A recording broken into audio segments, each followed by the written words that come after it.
અને ઓયો રૂમની આડમાં ધમધમી રહેલા સેક્સ રેકેટ વચ્ચે વેસુના સફલ રૂમ્સ ઓયો હોલમાં મુંબઈથી હાઈફાઈ લલના લાવી ચલાવવામાં આવતા સેક્સ રેકેટ પર પોલીસે રેડ કરી હતી. પોલીસે ઓયો રૂમના મેનેજર સહિત 4ને ઝડપી પાડ્યા હતા.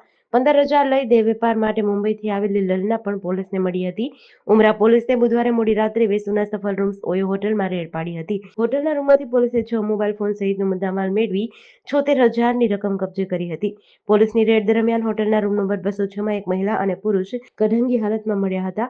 યુવતીની પૂછપરછ કરતા તે મુંબઈમાં અંગદકુમાર નામના દલાલના તાબા હેઠળ કામ કરતી હોવાનું અને સુરતના દલાલ બ્રિજેશ તથા નયન ઉર્ફે કાકા મારફત સુરતમાં દેહ વેપાર માટે મોકલાઈ હતી. તેને મગદલ્લામાં ઉતારો આપ્યો હતો. એજન્ટ બ્રિજેશ ગ્રાહકોને વોટ્સએપ મારફતે યુવતીઓના ફોટા મોકલતો, ત્યારબાદ ગ્રાહક જે યુવતીની પસંદગી કરતો તેને બહારના રાજ્યમાંથી બોલાવતો હતો. ઝાંસીની મહારાણી લક્ષ્મીબાઈ મેડિકલ કોલેજમાં શુક્રવારે રાત્રે સ્પેશિયલ ન્યૂબોર્ન કેર યુનિટમાં ભીષણ આગ લાગી હતી. આ દર્દનાક ઘટનામાં 10 નવજાત બાળકોના મોત થયા હતા. વોર્ડની બારી તોડીને 39 બાળકોને સુરક્ષિત કાઢવામાં આવ્યા હતા. આ ઘટના રાત્રે 10:30 વાગ્યાની આસપાસ બની હતી. ઓક્સિજન કોન્સન્ટ્રેટરમાં સ્પાર્કિંગના કારણે આગ ફાટી નીકળી, ત્યારબાદ વિસ્ફોટ થયો. આ પછી આગ આખા વોર્ડમાં ફેલાઈ ગઈ હતી. માહિતી મળતા જ ફાયર બ્રિગેડની 6 ગાડીઓ પહોંચી હતી અને 2 કલાકમાં આગ પર કાબુ મેળવ્યો હતો. અહીં સરકારી મેડિકલ કોલેજમાં થયેલા અકસ્માત બાદ સીએમ યોગીએ ઉચ્ચ સ્તરીય બેઠક યોજી હતી. તેમણે કમિશનર અને ડીઆઈજીને 12 કલાકમાં રિપોર્ટ આપવા આદેશ કર્યો હતો. સવારે 5 વાગ્યે ઝાંસી પહોંચેલા ડેપ્યુટી સીએમ અને સ્વાસ્થ્ય મંત્રી બ્રજેશ પાઠકે કહ્યું કે અકસ્માતની 3 તપાસ કરવામાં આવશે. પ્રથમ આરોગ્ય વિભાગ કરશે, બીજું પોલીસ કરશે.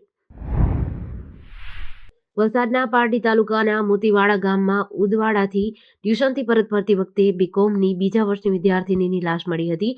વિદ્યાર્થીની ઉદવાડા ટ્યુશન જવા નીકળી હતી અને સાંજે પરત ફરી ન હતી, જેથી પરિવારે શોધખોળ કરી. બાદમાં વિદ્યાર્થીનીની લાશ મળતા પોલીસે હત્યાનું કારણ જાણવા માટે સુરત ખાતે વિદ્યાર્થીનીનું ફોરેન્સિક પીએમ કરાવ્યું હતું, જેમાં એફએસએલ પીએમનો પ્રાથમિક રિપોર્ટ સામે આવ્યો છે. એમાં વિદ્યાર્થીની પર દુષ્કર્મ આચર્યું હોવાનું અને તેને ગળું દબાવી હત્યા કરી હોવાનું સામે આવ્યું છે. પારડી પોલીસે હત્યા અને દુષ્કર્મની ફરિયાદ નોંધી આગળની તપાસ હાથ ધરી છે.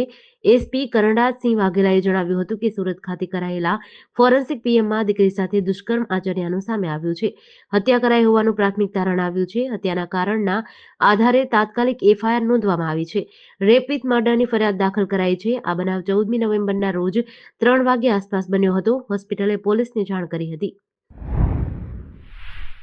ભરૂચ જિલ્લામાં ગઈકાલે અંકલેશ્વર નજીક નેશનલ હાઈવે પર કાર વૃક્ષ સાથે ધડાકાભેર અથડાઈ હતી, જેમાં કારમાં સવાર ભાવનગરના 3 યુવાનોના મોત થયા હતા. તેના સ્વજનો દ્વારા તેઓના મૃતદેહને એમ્બ્યુલન્સ દ્વારા વતન લાવી આજે અંતિમ વિધિ કરી હતી. ભરતનગર વિસ્તાર તથા પરિવારમાં શોકની લાગણી છવાઈ હતી. શહેરના ભરતનગર ખાતે એક મિત્રની સગાઈ નક્કી થતા 3 મિત્રો ખરીદી કરવા માટે સુરત ગયા હતા.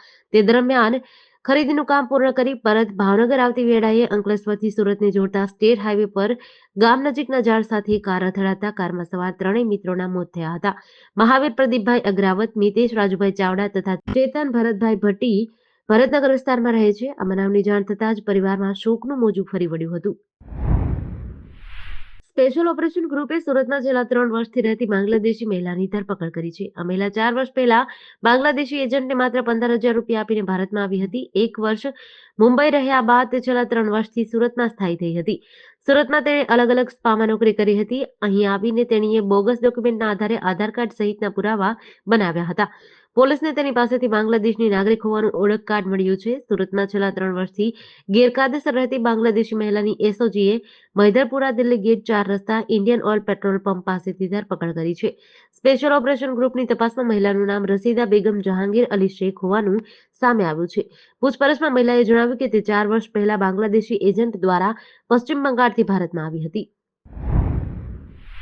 નાના બાળકો રમતા રમતા ક્યારેક એવું કરી બેસે છે કે ઘણી વખત જીવ જોખમમાં મુકાઈ જાય છે. ત્યારે રાજકોટમાં માતા પિતા માટે ચેતવણીરૂપ કિસ્સો સામે આવ્યો છે, જેમાં 4 વર્ષના બાળકે રમતા રમતા મોતી પોતાના નાકમાં નાખી દીધું હતું, જેના કારણે બાળકનો શ્વાસ રૂંધાવા લાગ્યો હતો. બાળકની આ સ્થિતિ જોઈને માતા પિતા તાત્કાલિક ખાનગી હોસ્પિટલે લઈ ગયા હતા, જ્યાં નિષ્ણાત ડોક્ટરે માત્ર 13 સેકન્ડમાં જ મોતી બહાર કાઢી બાળકનો જીવ બચાવ્યો હતો. રાજકોટમાં રહેતા એક બાળકે રમતમાં સિસોટીનું મોતી નાકમાં નાખ્યું હતું. થોડીવારમાં જ બાળકનો શ્વાસ રૂંધાવા લાગ્યો તેમજ તે રડતો રડતો માતા પાસે પહોંચ્યો હતો. આ અંગેની જાણ માતાએ પરિવારને કરતા તાત્કાલિક સારવાર અર્થે ખસેડ્યો હતો. તાલુકા મથક ભચાઉ નગરના નવા બસ સ્ટેશન માર્ગ પર આજે શનિવારની સવારે એક સાયકલ પંક્ચરની કેબિનમાં અચાનક કોઈ કારણસર આગ લાગી હતી. જલારામ સોસાયટી સામે આવેલા અનુસૂચિત સમાજના સ્મશાન ગૃહ બહાર સાયકલ સહિતના માલસામાનથી ભરેલી કેબિન ભડભડ સળગી ઉઠતા જાહેર માર્ગ પર લોકોની ભીડ જમા થઈ હતી. આગના પગલે કેબિનમાં રહેલી સામગ્રી બળીને ખાખ થઈ જતા દિનેશ વાઘેલા નામના ધંધાર્થીને આર્થિક નુકસાની સહન કરવાનો વારો આવ્યો હતો. આગની જાણ થતાં સુધારાણીના ફાયર વિભાગ દ્વારા તાત્કાલિક ઘટના સ્થળે દોડી જઈ સળગતી કેબિન ઉપર પાણીનો મારો ચલાવી આગ પર કાબુ મેળવ્યો હતો. મહેસાણા જિલ્લાના વિજાપુરમાંથી અજીબ કિસ્સો સામે આવ્યો છે. મૂળ વિજાપુરનો અને અમદાવાદના નરોડા ખાતે રહેતી વ્યક્તિ ઘરે જાણ કર્યા વિના ગુમ થઈ ગઈ હતી અને તેને લઈને પરિવારે નરોડા પોલીસ સ્ટેશનમાં ગુમ થયાની ફરિયાદ નોંધી હતી. આ દરમિયાન સાબરમતી પોલીસને બ્રિજ પાસેથી એક વ્યક્તિની લાશ મળી હતી, જેથી આ પરિવારે લાશ પોતાના દીકરાની હોવાનું માની તેને અંતિમ સંસ્કાર કરી દીધા હતા અને બેસણું પણ કર્યું હતું. જોકે બીજા દિવસે આ વ્યક્તિ ઘરે આવતા સૌ કોઈ ચોંકી ઉઠ્યા હતા. વિજાપુરમાં પ્રભુનગર સોસાયટીમાં રહેતા સુથાર પરિવારનો પુત્ર બ્રિજેશ અમદાવાદના નરોડામાં રહીને શેરબજારનો વ્યવસાય કરતો હતો. તે 27 ઓક્ટોબરના રોજ ઘરે કોઈને જાણ કર્યા વિના ક્યાંક ચાલી જતા પરિવારજનોએ નરોડા પોલીસ મથકે જાણવા જોગ ફરિયાદ નોંધાવી હતી. આ દરમિયાન સાબરમતી પોલીસને બ્રિજ પાસેથી અજાણી વ્યક્તિનો મૃતદેહ મળતા બ્રિજેશના પરિવારને ઓળખ કરવા જાણ કરતા પરિવાર અમદાવાદ દોડી આવ્યો હતો. મૃતદેહ જોઈ આ વ્યક્તિ પોતાનો જ દીકરો હોવાની ઓળખ કરી મૃતદેહ ઘરે લાવી તેના અંતિમ સંસ્કાર કરી દીધા હતા. અમદાવાદ ખ્યાતિ હોસ્પિટલ કૌભાંડનો રેલો સુરેન્દ્રનગર પહોંચ્યો છે, જેમાં મૂળ સુરેન્દ્રનગર જિલ્લાના પાટડી તાલુકાના મજાણા ગામના અને કડી તાલુકાના વિનાયકપુરામાં રહેતા 70 વર્ષના આધેડ ગણપતભાઈ વાળંદને ગામની પ્રાથમિક શાળામાં આરોગ્ય કેમ્પ કર્યા બાદ ગામમાંથી 6 લોકોને અમદાવાદ ખ્યાતિ હોસ્પિટલ લઈ જવાયા બાદ આયુષ્માન કાર્ડ ધરાવતા 4 લોકોને હોસ્પિટલમાં દાખલ કર્યા હતા. જે અંગે મૃતક ગણપતભાઈ વાળંદના પત્ની લક્ષ્મીબેન ગણપતભાઈ વાળંદ કડી વિનાયકપુરાએ હૈયા વલોપાટ ઠાલવતા જણાવ્યું કે ગામમાં કેમ્પ કર્યો, હાલતા ચાલતા હોસ્પિટલમાં ગયા ને ત્યાં ખ્યાતિ હોસ્પિટલમાં ઓપરેશન કરી સ્ટન્ટ મૂક્યું ને સીધા જ હોસ્પિટલમાં આઈસીયુમાં બેભાન મળ્યા. પછી ક્યારેય ઊભા જ ન થયા. દિવાળી પહેલા ધનતેરસના દિવસે મોતને ભેટતા પરિવાર માટે દિવાળીનો આનંદનો તહેવાર માતમમાં ફેરવાયો હતો. સુબા ગામે છેલ્લા 1 મહિનાથી કપિરાજે આતંક મચાવ્યો હતો, જેના કારણે ગ્રામજનો ખૂબ જ પરેશાન હતા. કપિરાજ લોકોના પાછળ દોડીને હુમલો કરતા અને કેટલાક લોકોને ઘાયલ કરતા હતા.